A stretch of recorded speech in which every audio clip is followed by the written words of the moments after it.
What's going to happen here then? Final lap of this race then, and it is Egerter moving up the inside of Torres. He also wants this win as well. Egerter knows he has to make that move early because you're going to bet that he's going to be trying to be close to Ferrari for turn 14 towards the end of this lap. But however, that may have just been the break that Matteo Ferrari needed, because here comes Torres. Oh, Torres, he's nearly crossed himself up at the back of them there, but they did manage to close that gap up a little bit to Ferrari. So, got to watch this switch back through turn 6. Be very careful with the front and rear end. So easy to high side through there. We're on one of the back straights now. Torres lining up Egerter for another move again though. But do you want to mess up the opportunity for a win?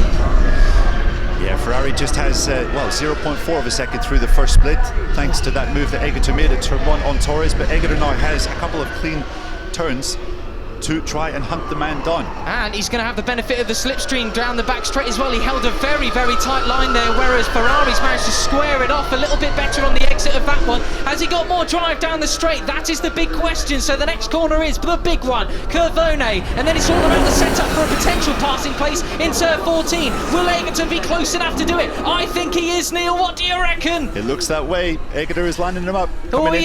It's turn 14, he's gone on the inside. Is he going to get him? Yes, he's making the move. Is he going to drive him wide? Who's going to take it? Egerter, he's parked it in front of him. Has he gone too wide though? Will it be the cutback? No, and there's no more opportunities to take it. Just keep it squeaky clean, Tommy, and you're going to take your second victory in MotoE. They come around the final corner, but did he go a bit wide there and lose drive? It's a run to the line. Who's going to get it then? Is it going to be Ferrari? No, it's Egerter. He takes his second win, and that's crucial for the championship and the World Cup classification. What a race that was. He saved his best for last. Tommy Egerter, what about that down at turn 14?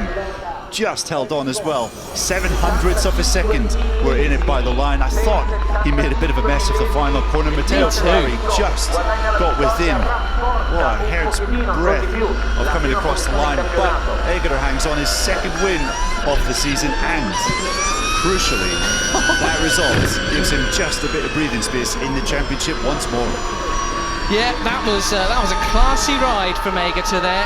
He kept his nose clean, it seemed, that's for sure. And you've got to feel for Jordi Torres filling out the podium in third spot there. I mean, he'll take that, no doubt, but that could have been his first win. Casadei then, he took fourth place, in Caliper, a very respectable fifth. Judging by how close all those other riders came across the finish line, they came up in a group themselves from Canepa all the way down to Zaccone in ninth place. So that was brilliant. Ooh! Ferrari exceeding track limits, so Torres has been moved up to second place then. Wow, well that is a costly mistake from Matteo Ferrari. As we've seen this year, the FIM stewards are pretty ruthless when it comes to the last lap. You cannot exceed track limits if you're in a fight with another rider, because unless you show a clear disadvantage, then you will receive some form of penalty. And well, that is pretty costly, because instead of losing 5 points in the championship to Tommy Egerter, Matteo Ferrari has lost 9. So it just gets better and better for Tommy Egerter. It's a big plus, much like the Swiss flag. Sorry, you're inspiring me for that. I peaked early with my joke about that, but yeah, look at this then. Another wheelie from Tommy Egerter. You not often see that in MotoE, do you? Those big power wheelies.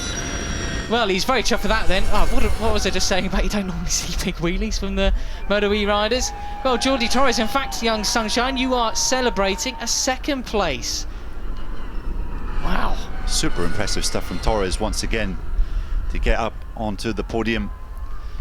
And, well, just like we saw at Jerez, Matt, first race Tommy was third, and in the second one he won it.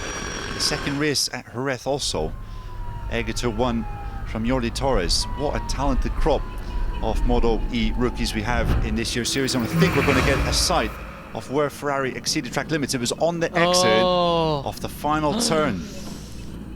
So it wasn't just Pecco Bagnaia that's been caught out by that little slither of green paint.